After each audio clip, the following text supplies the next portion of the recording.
Olá e bem-vindos a mais umas nossas conversas. Hoje a gente vai mergulhar em duas histórias que, assim, todo mundo acha que conhece de trás para frente. E que talvez não sejam bem como a gente imagina, né? Exatamente. A ideia aqui, usando as fontes que a gente recebeu, é investigar como às vezes a tradução de uma palavrinha ou um detalhe geográfico pode virar de cabeça para baixo narrativas gigantes da nossa cultura. A Arca de Noé e o nascimento de Jesus. Isso. Nossas fontes vêm de um livro que faz justamente isso. Ele pega a análise acadêmica da Bíblia e mostra que o que a gente sabe é só a pontinha do iceberg. Pois é. E o ponto central de tudo isso é uma distinção que parece simples, mas muda tudo. Que seria? A diferença entre um relato jornalístico, que quer ser literal, e uma narrativa didática, que usa uma história para passar uma verdade maior. Um leitor daquela época, sabe, ele pegaria isso no ar. Pra gente hoje, é mais difícil. Bem mais difícil. E é aí que os mal-entendidos começam. Perfeito. Então vamos começar com a imagem que todo mundo tem na cabeça. A Arca de Noé. Um clássico. Um dilúvio que cobriu o planeta inteiro, um navio assim épico, construído por um homem e a família, e os casais de bichos entrando em fila. A história é tão forte que até hoje tem gente procurando a arca, né? Sim, expedições na Turquia procurando os destroços no topo do Monte Ararat. E aí já começa a primeira correção que a nossa fonte faz, que é um detalhe crucial. Qual? O texto original, em Gênesis, não diz que a arca pousou no Monte Ararat. Não. Não. A frase é nos montes de Ararat, no plural. Ah, Isso muda tudo, porque Ararat não era o nome de uma montanha, era o nome de um reino antigo, Urartu, onde hoje é a Armênia. então não é um pico de montanha. Não, é uma região montanhosa imensa, com centenas de quilômetros. A busca por um lugarzinho exato já nasce de uma leitura que não date com o original. Ok, isso por si só já é fascinante. Já tira o foco de um ponto para uma área gigante.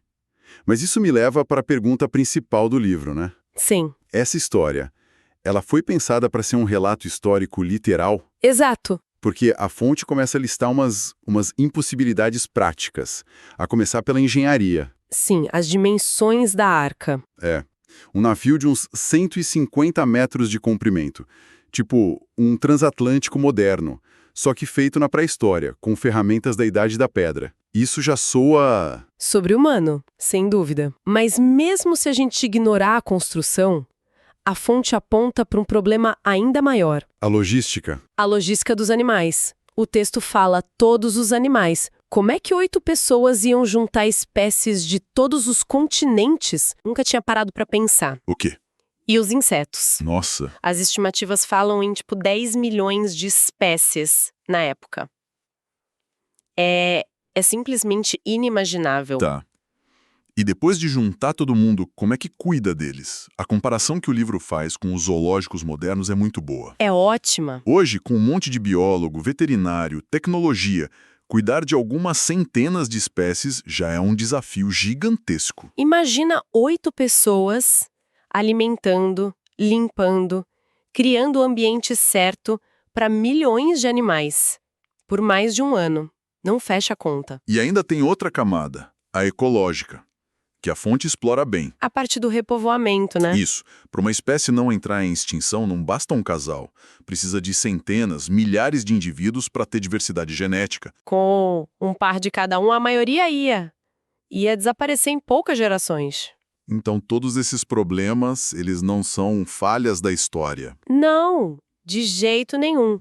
Eles são pistas. Pistas. Como assim? São pistas do gênero do texto. O autor não precisava botar uma plaquinha escrito: atenção, história simbólica. Os próprios exageros, a escala impossível. A grandiosidade da coisa toda. Isso, tudo isso comunicava para a audiência da época que o objetivo não era documentar um fato. A pergunta não era como isso aconteceu. Era por que essa história está sendo contada. Certo.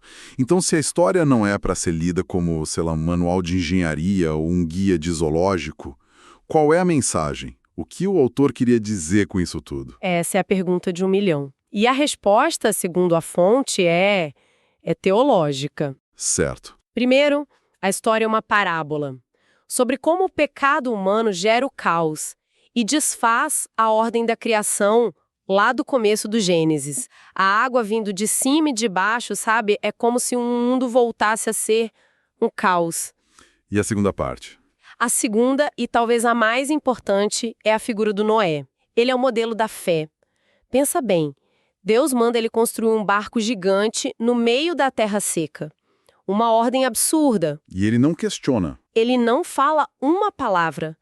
Durante 4 capítulos, o Noé não diz nada. Ele só faz. É verdade, agora que você falou, eu nunca tinha reparado nisso. Ele só age. Exatamente.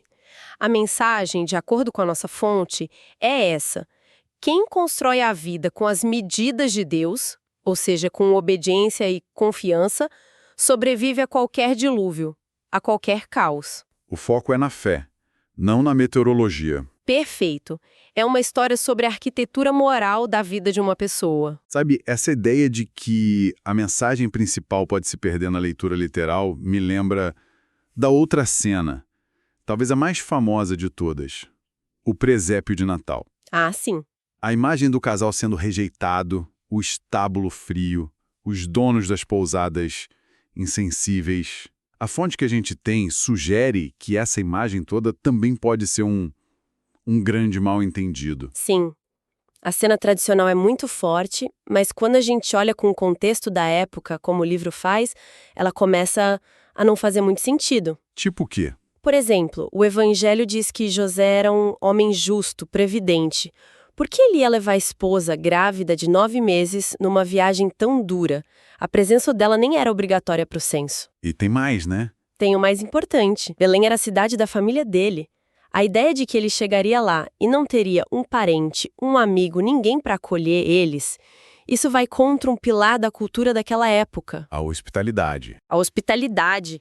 Rejeitar um parente, ainda mais numa situação dessa, seria uma vergonha absurda para toda a família, para a comunidade inteira. Peraí. Então a fonte está dizendo que toda essa imagem do Natal, dos estalagedeiros malvados, da rejeição, pode ter vindo da tradução errada de uma única palavra. É exatamente o que o livro argumenta. Que palavra é essa? A palavra é katálima em grego. Por muito tempo, ela foi traduzida como pousada, albergue. Que é o que está na maioria das Bíblias. Sim, mas é uma tradução imprecisa. A palavra grega para uma estalagem comercial, um hotel, seria pandogeion. E o autor do Evangelho Lucas conhecia essa palavra. Ele usou em outro lugar. Usou, na parábola do bom samaritano. O samaritano leva um homem ferido para uma pandogeion. Ele sabia a diferença. Ok. Se catálima não é pousada, o que significa? Catálima é um espaço de hospedagem dentro de uma casa particular, tipo um quarto de hóspedes, ou a sala principal, o cômodo de cima. Um cômodo dentro da casa da família. Exato. A fonte até lembra que a mesma palavra aparece de novo mais tarde, na última ceia. Jesus pede para os discípulos prepararem a Páscoa na catálima de uma casa. Ele não estava procurando vaga num hotel. Uau. Tá, isso...